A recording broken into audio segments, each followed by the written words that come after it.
सुप्रभात। जय श्री कृष्ण।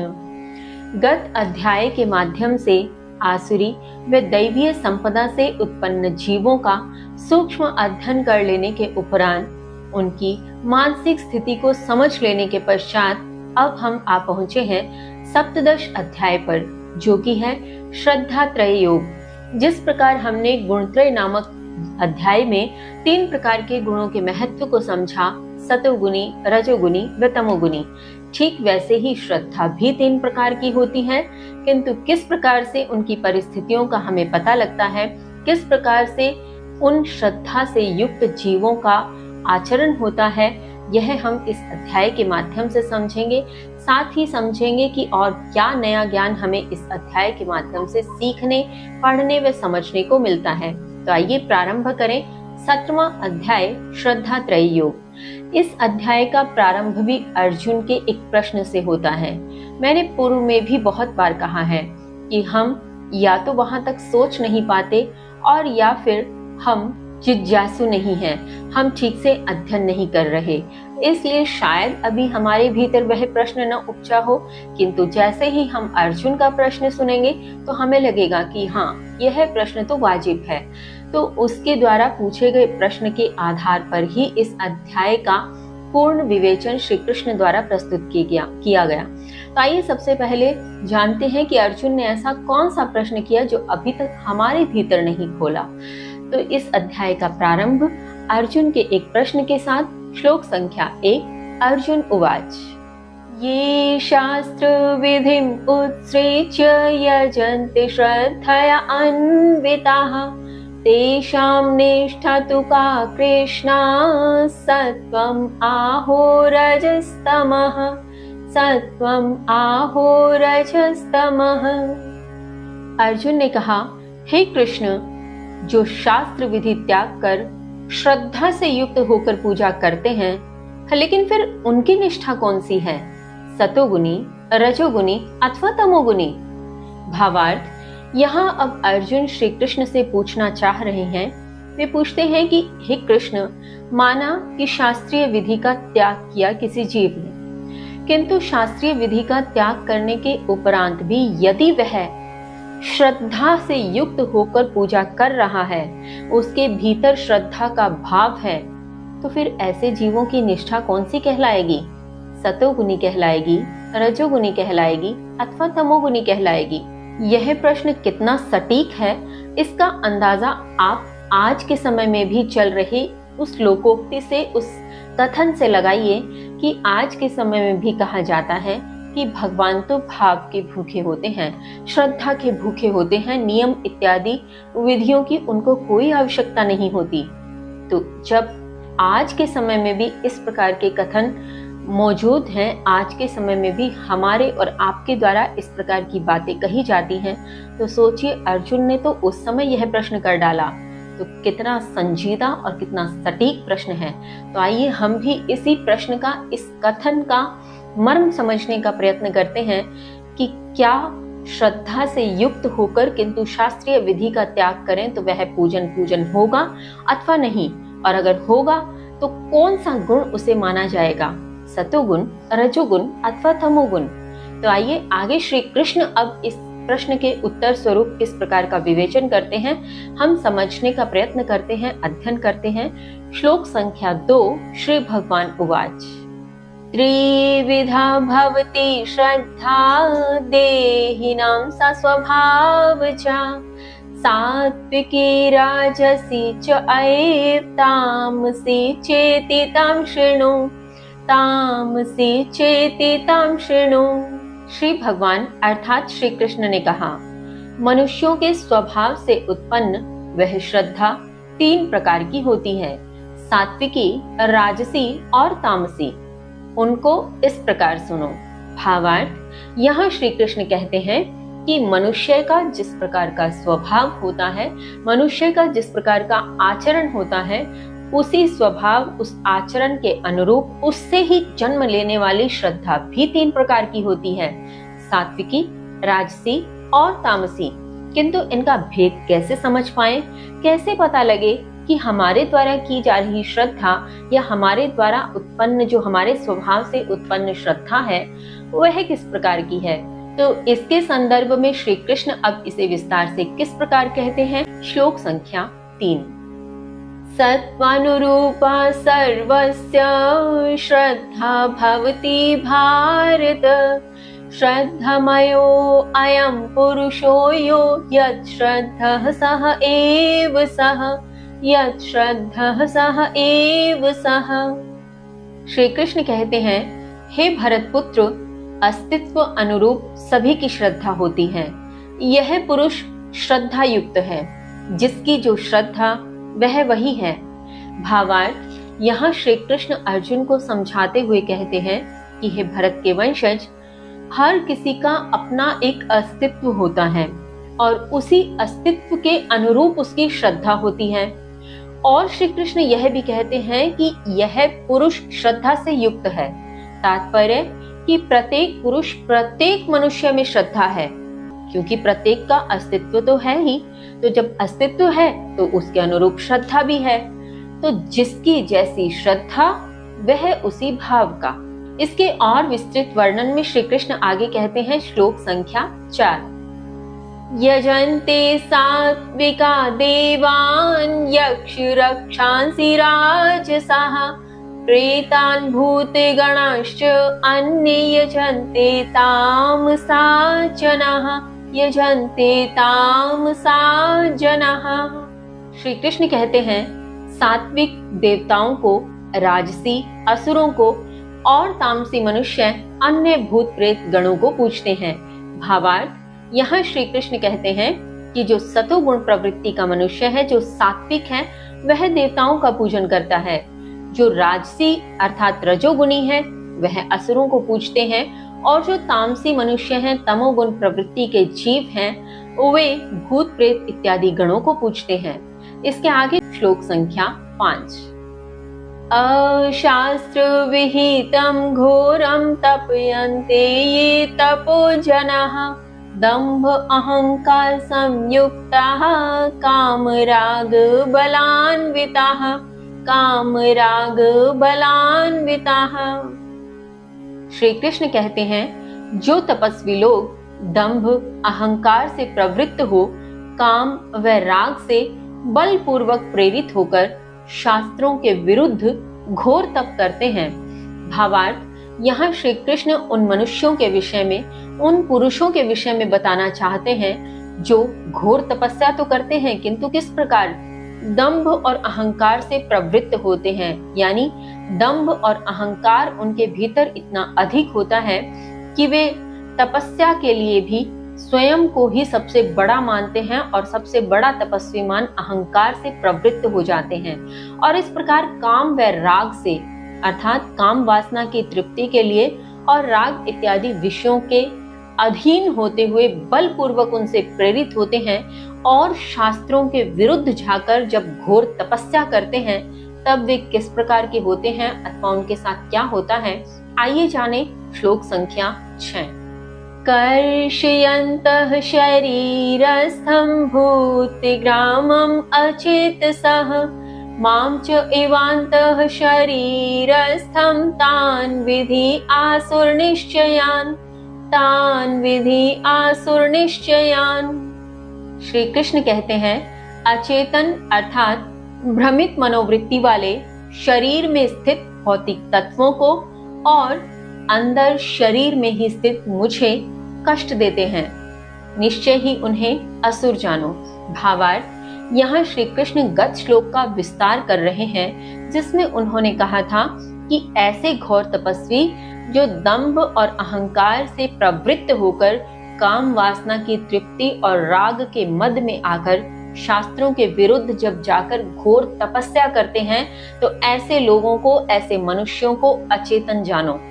ऐसे मनुष्य भ्रमित मनोवृत्ति वाले हैं और इस प्रकार के भ्रमित मनोवृत्ति वाले जो लोग हैं, तो वो इस प्रकार की घोर तपस्या करते हुए अपने ही शरीर में स्थित जो भौतिक पदार्थ हैं, भौतिक तत्व हैं, उन्हें और साथ में मेरा जो आत्म तत्व उनके भीतर अंश के रूप में विद्यमान है, दोनों को कष्ट देते हैं। ऐसे लोगों को निश्चय ही तुम असुर जानो। इसके आगे श्लोक संख्या 7।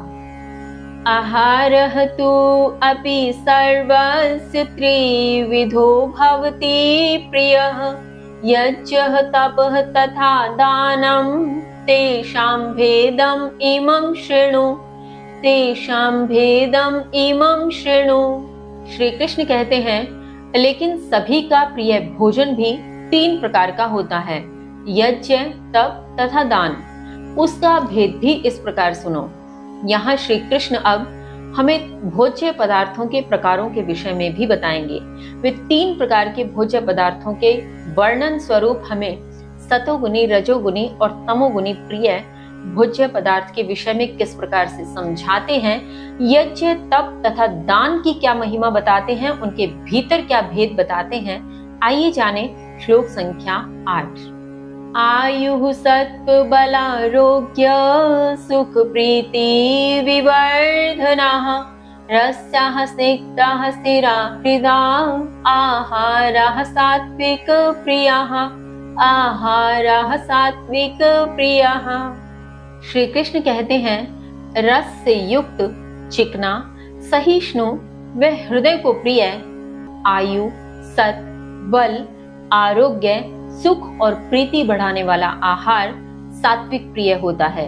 भावार्थ, यहाँ श्री कृष्ण कहते हैं कि ऐसा भोजन, ऐसे भोज्य पदार्थ जो रस से युक्त हो, भरपूर उनमें रस की मात्रा हो, जो चिकने हो, चिकनाहट अत्यधिक हो, जो सहिष्णु हो और जो हृदय को प्रिय लगे। साथ ही इस प्रकार के भोज्य पदार्थ आयु, सत्व अर्थात सात्विकता, बल, आरोग्य अर्थात निरोगी काया में, सुख और प्रीति को बढ़ाने वाले होते हैं और इस प्रकार के भोज्य पदार्थ सात्विक प्रिय होते हैं अर्थात सतोगुणी मनुष्यों को ही प्रिय लगते हैं। इसके आगे श्लोक संख्या 9। कटु अम्ल लवण अति उष्ण तीक्ष्ण रुक्ष विदाहिनः आहारा रसस्येष्टां दुःख शोकामय प्रदाः दुःख शोकामय प्रदाः। श्री कृष्ण कहते हैं, कड़वे, खट्टे, नमकीन, अत्यंत गर्म, चटपटे, शुष्क और जलाने वाले आहार प्रिय रजोगुणी में दुख, शोक और रोग उत्पन्न करने वाले होते हैं। भावार्थ, यहाँ श्री कृष्ण कहते हैं कि इस प्रकार के भोज्य पदार्थ जो या तो अत्यधिक खट्टे हैं, कड़वे हैं, बहुत अधिक नमक पसंद, बहुत अधिक नमकीन हैं, जो अत्यंत गर्म यानी बिल्कुल जलाने वाले ऐसे भोज्य पदार्थ का जो सेवन करते हैं, अत्यंत गर्म का जो सेवन करते हैं, जो चटपटे व्यंजनों का, चटपटे भोज्य पदार्थों का अधिक सेवन करते हैं, जो शुष्क भोज्य पदार्थों को पसंद करते हैं, जिन्हें शुष्क भोज्य पदार्थ, नमकीन, खट्टे, चटपटे इत्यादि इस प्रकार के भोज्य पदार्थ प्रिय लगते हैं, ऐसे रजोगुनी व्यक्तियों में, रजोगुनी मनुष्यों में दुख, रोग और शोक उत्पन्न होता है।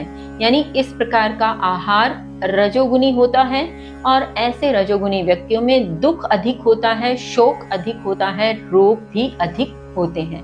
इसके आगे श्री कृष्ण कहते हैं श्लोक संख्या 10। यात यामं गत रसं पूति पर्युषितं च यत् उच्छिष्टम् अपि च अमेध्यं भोजनं तामस प्रियं भोजनं तामस प्रियं। श्री कृष्ण कहते हैं, जो 3 घंटे पूर्व पकाया गया, रस रहित, दुर्गंध युक्त, बिगड़ा हुआ, अन्यों का झूठन और अस्पृश्य भोजन प्रिय तामसी होते हैं। भावार्थ, यहाँ श्री कृष्ण उस भोज्य पदार्थ के विषय में बात कर रहे हैं जो 3 घंटे पूर्व पकाकर रखा गया है। इसीलिए अक्सर कहा जाता है कि बहुत पहले पकाकर रखा गया खाना भी नहीं खाना चाहिए, वह तामसी प्रवृत्ति का होता है। तो यहाँ श्री कृष्ण भी स्पष्ट कर रहे हैं कि 3 घंटे से पूर्व जो पकाया गया है वह तामसी भोजन हो जाता है, उसमें तामसी गुण प्रवेश कर जाते हैं। इसी के साथ जो रस से रहित है, जिसमें किसी प्रकार का कोई रस नहीं, कोई स्वाद नहीं, जिसमें दुर्गंध आ रही है, जो भोजन बिगड़ चुका है अर्थात खराब हो चुका है, जो अन्यों के द्वारा झूठा छोड़ा गया है, साथ ही जो अस्पृश्य भोजन है जिसे स्पर्श करना भी निषेध माना गया है, और ऐसे भोजन को यदि हम ग्रहण कर रहे हैं तो निश्चित ही वह तामसीय प्रवृत्ति है, तामसी प्रिय लोग होते हैं। अब इसके आगे श्लोक संख्या 11 है। अफलाकांक्षाभिर्यज्यो विधिदिष्टो य एज्यते यष्टव्यम् एव इति मनः समाधाय स सात्विकः। श्री कृष्ण कहते हैं, फल की इच्छा से रहित विधि पूर्वक जो यज्ञ किया जाता है, इस प्रकार मन को स्थिर करके ही संपन्न किया गया वह सतोगुनी कहलाता है। भावार्थ, अब यहाँ श्री कृष्ण यज्ञ के विषय में कहते हैं कि वह जीव जो फल की इच्छा से रहित अर्थात किसी प्रकार के फल की कामना न करे, बिना फल की कामना किए, बिना फल की आकांक्षा किए, शास्त्रोक्त विधि पूर्वक यज्ञ जो संपन्न करता है, और इस प्रकार से मन को स्थिर करने की आवश्यकता पड़ी जब फल की इच्छा नहीं कर रहे, तो निश्चित ही मन को स्थिर किया गया। तो श्री कृष्ण कहते हैं, इस प्रकार से मन को स्थिर करके संपन्न किया गया यज्ञ ही सतोगुनी यज्ञ कहलाता है। आगे श्री कृष्ण कहते हैं, श्लोक संख्या 12 है। अभिसंधाय तु फलम दम्भार्थम अपि च एव यत् इज्जते भरत श्रेष्ठ तं यज्ञं विधिराजसम्। श्री कृष्ण कहते हैं, लेकिन हे भरत श्रेष्ठ, जो फल की इच्छा करके अथवा घमंड के लिए भी किया जाता है, उस यज्ञ को रजोगुनी जानो। भावार्थ, यहाँ श्री कृष्ण अर्जुन से कहते हैं कि हे भरत के वंशज, यदि फल की इच्छा करके यज्ञ किया जा रहा है अथवा घमंड दिखाने के लिए, अपने आप को सर्वे सर्वा दिखाने के लिए भी यदि यज्ञ किया जा रहा है, तो इस प्रकार के यज्ञ को रजोगुनी जानना चाहिए। इसके आगे श्लोक संख्या 13। विधिहीनम अश्रेष्ठ अन्नम मंत्रहीनम अदक्षिणम श्रद्धा विरहितम यज्ञम तामसं परिचक्षते। श्री कृष्ण कहते हैं, शास्त्रीय विधि से हीन, प्रसाद वितरण किए बिना, मंत्र व दक्षिणा से हीन और श्रद्धा से रहित यज्ञ तामसी माना जाता है। भावार्थ, अब यहाँ श्री कृष्ण तामसी यज्ञ के विषय में कहते हैं कि वह यज्ञ जो शास्त्रीय विधियों के अनुरूप नहीं किया गया है, जो शास्त्रों में उक्त विधि वर्णन के अनुरूप संपन्न नहीं किया गया है, जिसमें किसी प्रकार का प्रसाद वितरण नहीं किया गया, न ही अग्निहोताओं को अथवा किसी भी प्रकार से साधु संतों को दान दक्षिणा दी गई, न ही उसमें मंत्र पढ़े गए, और न किसी प्रकार से श्रद्धा का भाव उसके भीतर रखा गया, तो इस प्रकार का यज्ञ तामसी यज्ञ कहलाता है, तामसी यज्ञ माना जाता है। अब हमारे पास तीनों प्रकार के गुणों के यज्ञ श्री कृष्ण ने बताए। एक वह जिसमें फल की इच्छा नहीं और साथ ही साथ मन को स्थिर करके किया गया यज्ञ सतोगुणी। फल की इच्छा है, किया शास्त्रीय विधि के अनुरूप है, लेकिन फल की इच्छा से किया गया या फिर अपना घमंड दिखाने के लिए किया गया, तो ऐसा यज्ञ रजोगुनी है। लेकिन इन सब को हटा दिया गया जब शास्त्रीय विधि भी नहीं, जब मंत्र इत्यादि दक्षिणा भी नहीं, जब श्रद्धा का भाव भी नहीं, तो वह तामसी यज्ञ हुआ। आगे श्री कृष्ण कहते हैं, श्लोक संख्या 14। देव द्विज गुरु प्राज्य पूजनम शोचमार्जवम ब्रह्मचर्यम अहिंसा च शारीरम तप उच्यते। श्री कृष्ण कहते हैं, देव, ब्राह्मण, गुरु व पूज्य व्यक्तियों की पूजा करना और पवित्रता, सरलता, ब्रह्मचर्य और अहिंसा को शरीर संबंधी तपस्या कहा जाता है। भावार्थ, यहाँ श्री कृष्ण कहते हैं देवों का, ब्राह्मणों का, गुरुओं का और पूजनीय व्यक्तियों का पूजन करना अति अनिवार्य है। यह सब पूजनीय है और इन सब का पूजन अवश्य करना चाहिए। और इसी के साथ जो सरल रहे, पवित्र रहे, जिसके मन में किसी प्रकार का वैर द्वेष भाव न हो, जो किसी से कटु वचन न कहता हो, इस प्रकार का पवित्र और सरल होने के साथ साथ जो अहिंसा के मार्ग पर चले, किसी भी प्रकार से क्रोध में उत्तेजित हो, हिंसा के मार्ग पर न जाए, जो अहिंसा को अपनाए रखे, साथ ही साथ ब्रह्मचर्य का पालन करने वाला हो, जो इन सब व्रतों का पालन करता है, इसका तात्पर्य कि वह शरीर से तपस्या कर रहा है। आगे श्लोक संख्या 15। अनुद्वेग करम वाक्यम सत्यम प्रिय हितम च यत् स्वाध्यायाभ्यसनं च वाङ्मयं तप उच्यते, वाङ्मयं तप उच्यते। श्री कृष्ण कहते हैं क्षुब्ध न करने वाले वाक्य, सत्य, प्रिय, हितकारी और स्व अध्ययन का अभ्यास किए जाने को वाणी की तपस्या कहा जाता है। भावार्थ, अब यहाँ श्री कृष्ण समझाते हैं कि वे पुरुष, वे मनुष्य जो कभी भी किसी से इस प्रकार के वाक्यों का प्रयोग नहीं करते जिससे सामने वाले को कष्ट पहुंचे, जो क्षुब्ध वाक्य हों, उन वाक्यों का प्रयोग कभी नहीं करते, जो सदैव सत्य बोलते हैं, प्रिय बोलते हैं और हितकारी वचन होते हैं, जिनके जो सामने वाले के दूसरों के हित के लिए वचन बोलते हैं, साथ ही साथ जो स्व अध्ययन का अभ्यास प्रतिदिन करते हैं। यहाँ अध्ययन का अभ्यास इसलिए कि हम समझ पाए क्या बोलना है, कैसे बोलना है, किस प्रकार बोलना है। अध्ययन करेंगे तभी तो हम वाणी में संयम ला पाएंगे, क्योंकि अध्ययन से ही हमारी शब्दावली में बढ़ोतरी होती है, अध्ययन से ही हमारी शब्दावली वृद्धि की ओर प्राप्त होती है। तो इस प्रकार से श्री कृष्ण कहते हैं जो कभी क्षुब्ध वाक्यों का प्रयोग नहीं करते, जो सत्य बोलते हैं, जो हितकारी बोलते हैं और प्रिय बोलते हैं, साथ ही साथ जो स्व अध्ययन का नियमित अभ्यास करते हैं, इस प्रकार के किए जाने वाली क्रियाओं को वाणी की तपस्या कहा जाता है। आगे श्री कृष्ण कहते हैं श्लोक संख्या 16। मनः प्रसादः सौम्यत्वं मौनम् आत्मविनिग्रह भाव संशुद्धि इति एतत् तपोमान समुच्यते, तपोमान समुच्यते। श्री कृष्ण कहते हैं संतुष्ट मन अर्थात मन की तुष्टि, सौम्य तत्व, मौन, आत्म पर संयम और भावों की शुद्धि, इस प्रकार यह तपस्या मन की कही जाती है। भावार्थ, अब यहाँ श्री कृष्ण कहते हैं जिसका मन संतुष्ट है अर्थात जितना उसे प्राप्त है उसे पर्याप्त मानकर वह संतुष्ट भाव रखता है, वह किसी प्रकार से महत्वाकांक्षी नहीं है, कामनाओं को अपने भीतर जन्म नहीं लेने देता और न ही किसी प्रकार से अपने कर्म के प्रति फल की इच्छा रखता है।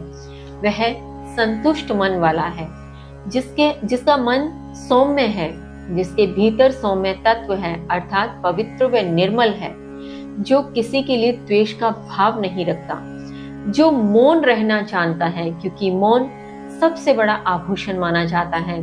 तो जो मन मौन रहना जानता है, जो आत्म पर संयम रख सकता है, आत्म को केंद्रित रख सकता है और जिसके भीतर भाव शुद्ध है, जो शुद्ध भावों से अपने कर्म के प्रति सदैव कर्तव्यनिष्ठ बना रहता है, इस प्रकार की जाने वाली तपस्या मन की तपस्या कहलाती है।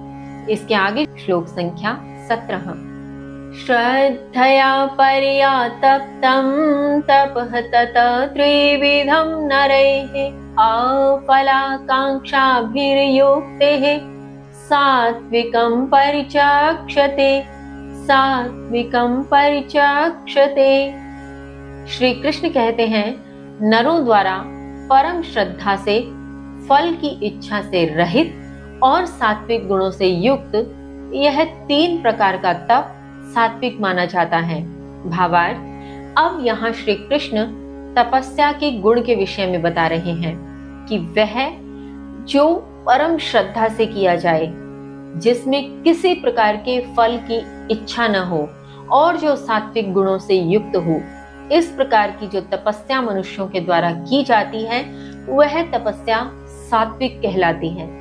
आगे श्री कृष्ण कहते हैं, श्लोक संख्या 18 है, सत्कर्मान् पूजार्थं तपोदम्भेन च एव यत् क्रियते तत् इह प्रोक्तं राजसं चलम् अध्रुवम्। श्री कृष्ण कहते हैं, आदर, मान, पूजा के लिए और दंभ से ही जो तप किया जाता है वह इस लोक में चलायमान और अस्थिर रजोगुणी माना जाता है। भावार्थ, यहाँ श्री कृष्ण कहते हैं, जो स्वयं का आदर मान बढ़ाने के लिए, जो स्वयं की पूजा करवाने के लिए अथवा घमंड के अधीन होकर, घमंड से, अपने अहंकार से ओतप्रोत होकर जो तप करता है, इस प्रकार का किया जाने वाला तप चलायमान यानी जो अशाश्वत है, कभी स्थिर नहीं रहने वाला, जो अस्थिर ही है, इस प्रकार का यह तप रजोगुणी कहा जाता है। तो जो भी मनुष्य इस प्रकार की तपस्या करता है कि मेरा आदर मान बढ़े, मैं तपस्या करूंगा तो लोग मेरी पूजा करें, और इस प्रकार का अहंकार यदि उसके भीतर है और इस प्रकार से तप किया जा रहा है तो निश्चित ही वह रजोगुणी तप है। इसके आगे श्लोक संख्या 19, मूढ़िग्राहिन् आत्मनो यत् पीडया क्रियते तपः परस्य उत्सादन् अर्थं वा तत् तामसम् उदाहृतम्। श्री कृष्ण कहते हैं, मूर्खता पूर्वक आत्म उत्पीड़न द्वारा अथवा दूसरे का नाश करने के लिए जो तप किया जाता है वह तमोगुणी कहा जाता है। भावार्थ, यहाँ श्री कृष्ण कहते हैं कि वे मनुष्य जो स्वयं को अधिक कष्ट पहुंचाते हुए तप करते हैं, जो स्वयं को अत्यधिक पीड़ा से गुजारते हैं किसी तप को करने के लिए, और इसमें उनके भाव किसी न किसी प्रकार के फल की इच्छा से युक्त होते हैं, और जो दूसरों का नाश करने के लिए तपस्या करते हैं, दूसरों के नाश की चाहत से तपस्या का परिणाम प्राप्त करना चाहते हैं, इस प्रकार का किया गया तप तमोगुणी तप होता है। इसके आगे श्री कृष्ण कहते हैं, श्लोक संख्या 20, दातव्यम् इति तत् दानं दीयते अनुकारिणे देशे काले च पात्रे च तद्दानं सात्विकं स्मृतम्। श्री कृष्ण कहते हैं, बिना उपकार के देने योग्य जो दान उचित देश अर्थात स्थान, समय और पात्र में दिया जाता है, इस प्रकार का वह दान सात्विक माना जाता है। भावार्थ, यज्ञ और तप को विभिन्न प्रकारों में बताने के उपरांत अब श्री कृष्ण दान के विषय में कहते हैं। वे बताते हैं कि बिना उपकार के देने योग्य, यानी किसी भी प्रकार से उपकार का भाव मन में न आए कि मैं किसी को दान दे रहा हूं तो मैं बहुत बड़ा उपकार कर रहा हूं, मैं उपकारी हूं, या उस दान को देने के बाद किसी प्रकार के फल की इच्छा हो, इस प्रकार का भाव न हो तो देने योग्य जो भी दान है वह जब उचित देश अर्थात स्थान कहा जा सकता है, क्षेत्र विशेष कहा जा सकता है, कि उचित स्थान पर उचित समय में अर्थात जब उस दान की जहां आवश्यकता है उस स्थान पर उस समय में, और उचित पात्र को यानी लेने योग्य पात्र भी उचित होना चाहिए। ऐसा नहीं कि आप किसी बहुत बड़े और बहुत जिसको दान की आवश्यकता ही नहीं है, जो स्वयं में पूर्ण है, और आप उसको भी कुछ देकर ऐसा समझ रहे हो कि हम दान कर रहे हैं। नहीं, वह दान नहीं कहलाएगा।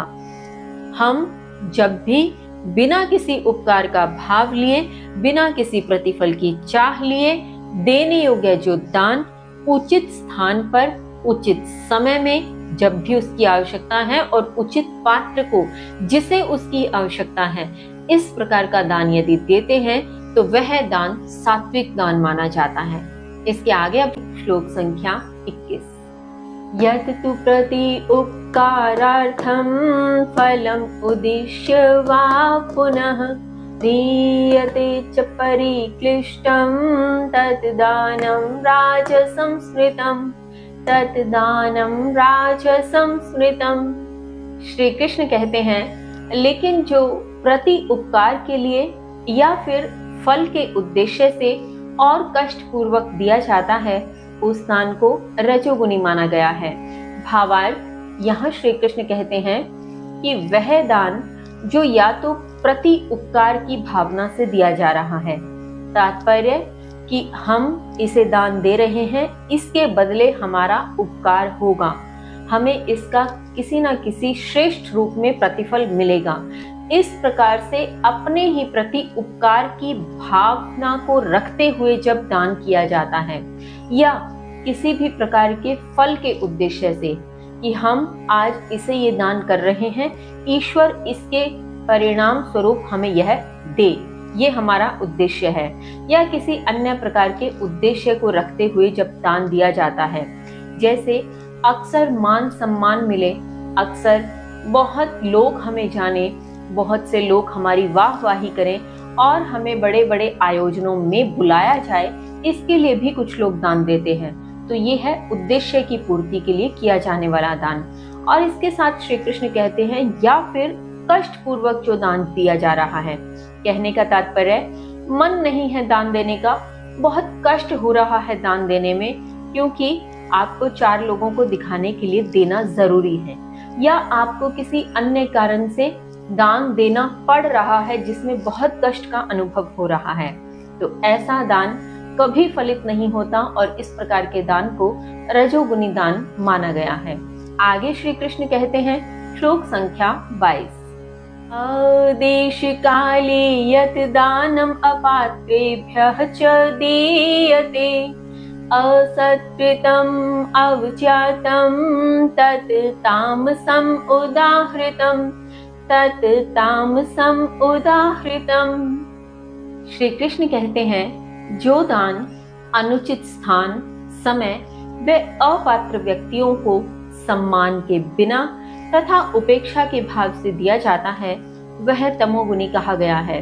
भावार्थ, यहाँ श्री कृष्ण उस दिए दान के विषय में कहते हैं जो अनुचित स्थान पर दिया गया है, अर्थात जहाँ दान की आवश्यकता ही नहीं है और वहां पर यदि हम दे रहे हैं, यदि अनुचित समय में दे रहे हैं कि जिस समय उसे आवश्यकता नहीं है, और अपात्र व्यक्तियों को दे रहे हैं जो दान के योग्य भी नहीं है, दान लेने के लिए सुपात्र नहीं है, ऐसे अपात्र व्यक्तियों को यदि दान दिया जा रहा है, और यदि दिया भी जा रहा है किसी को दान, तो बिना सम्मान से, अर्थात उसमें किसी प्रकार के सम्मान की भावना नहीं है और उपेक्षा का भाव है, अर्थात सम्मान की भावना नहीं है, समझ में आता है, लेकिन उसके स्थान पर उपेक्षा का भाव है, अनादर का भाव है, तिरस्कार का भाव है। तो यदि इस प्रकार का दान दिया जा रहा है तो वह तमोगुनी श्रेणी में माना जाता है, उस दान को तमोगुनी कहा जाता है। इस प्रकार से हमें श्री कृष्ण ने तीनों गुणों के माध्यम से दिए जाने वाले दान को समझाया कि कौन सा दान सात्विक है, किसे राजसी कहेंगे और किसे तमोगुनी कहेंगे। इसके आगे श्लोक संख्या 23, ओम तत्सत् इति निर्देशो ब्राह्मणस्त्रिविधः स्मृतः ब्राह्मणः तेन वेदाश्च यच्चाश विहिताः पुरा, यच्चाश विहिताः पुरा। श्री कृष्ण कहते हैं, ओम तत्सत्, इस प्रकार यह 3 स्वरूपों का संकेत माना जाता है।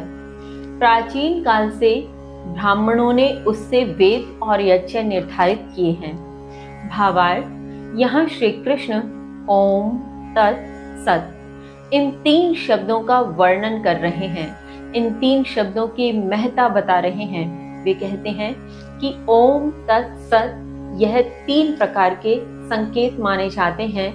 यह सांकेतिक शब्द हैं जिनके माध्यम से ब्राह्मणों ने प्राचीन काल से ही वेद और यज्ञों का निर्धारण किया है। जहाँ ओम का अर्थ यदि जाने तो ओम है ओंकार, यह ब्रह्म का प्रतीक और सृष्टि का मूल नाद माना गया। वहीं तत् अर्थात वह यहाँ पर उस परम तत्व का संकेत है, और सत अर्थात सत्य या सत्व यह शुद्धता और पवित्रता का प्रतीक है। इस प्रकार ओम तत्सत यह शब्द संकेत स्वरूप सृष्टि है। अब इन्हीं का विवरण करते हुए आगे श्री कृष्ण कहते हैं, श्लोक संख्या 24। तस्मात् ओम इति उदाहृत्य यच्च दान तपः क्रियाः प्रवर्तन्ते विधानोक्ताः सततं ब्रह्मवादिनां।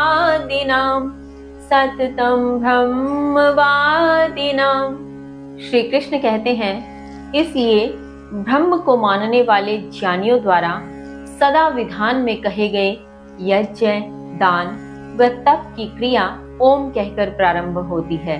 भावार्थ यहाँ श्री कृष्ण कहते हैं, जो ज्ञानी ब्रह्म को मानते हैं, उनमें आस्था रखते हैं, उनमें विश्वास रखते हैं, तो वे प्रत्येक प्रकार से प्रत्येक स्थिति में प्रत्येक समय पर प्रतिपल विधान में कहे अनुसार ही यज्ञ, दान या तप इनमें से किसी भी क्रिया को कर रहे हों तो प्रत्येक क्रिया का प्रारंभ ओम कहकर ही करते हैं। आपने भी कई बार देखा होगा कि ब्राह्मण द्वारा जब भी कोई यज्ञ की क्रिया की जाती है, मंत्रोच्चारण किए जाते हैं, अथवा किसी भी प्रकार की पूजा अर्चना में मंत्रोच्चारण का प्रयोग होता है, तो सर्वप्रथम उनके द्वारा ओम का नाद किया जाता है, ओम शब्द का उच्चारण किया जाता है। तत्पश्चात वे उस क्रिया को पूर्ण करते हैं। और हमें भी अक्सर यह समझाने का प्रयत्न किया गया है कि किसी भी शुभ कार्य का प्रारंभ, किसी भी मंत्र का प्रारंभ करने से पूर्व, मंत्रों के उच्चारण से पूर्व यदि हम ओम का उच्चारण उसके साथ करते हैं तो यह अधिक शुभ माना जाता है। इसके आगे श्लोक संख्या 25। तत् इति अन्भिसन्धाय फलं यज्ञ तपः क्रियाः दान क्रियाः च विविधाः क्रियन्ते मोक्षकांक्षिभिः।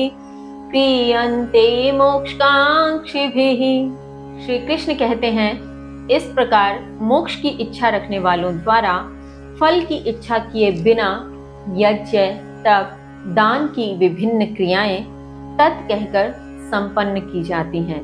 भावार्थ यहाँ श्री कृष्ण कहते हैं, जो जीव मोक्ष चाहते हैं, जो कर्म बंधन से मुक्त होना चाहते हैं, उनके द्वारा बिना किसी फल की कामना के यज्ञ, तप, दान की जो भी क्रिया की जाती है, वे सभी क्रियाएं तत् कहकर संपन्न की जाती हैं, तत् कहकर पूर्ण की जाती हैं। आगे श्री कृष्ण कहते हैं, श्लोक संख्या 26। सद्भावे साधु भावे च सत् इति एतत् प्रयुज्यते प्रशस्ते कर्मणि तथा सत् शब्दः पार्थ्योच्यते।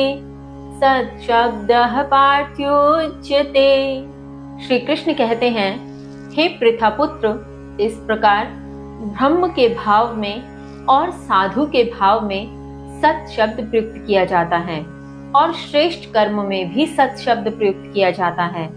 भावार्थ कृष्ण कहते हैं कि हे अर्जुन, जो इस प्रकार के भावों में रहता है, जो ब्रह्म के भाव में रहता है, ब्रह्म अर्थात सत्य के भाव में, वास्तविकता के भाव में रहता है, जो साधु के भाव में अर्थात पवित्र और सात्विक भाव में रहता है, उसके लिए सत शब्द का प्रयोग किया जाता है, क्योंकि वह सत्य है, वास्तविक है, वह सत तत्व है। और इसी प्रकार से श्रेष्ठ कर्म में भी सत शब्द का प्रयोग किया जाता है। तो इस प्रकार से ओम, तत्, सत इन तीनों का श्री कृष्ण ने स्वरूप समझाते हुए हमें यह बताया कि कहाँ इनका प्रयोग किया जाता है, किस रूप में ये प्रयुक्त होते हैं। इसके आगे श्लोक संख्या 27।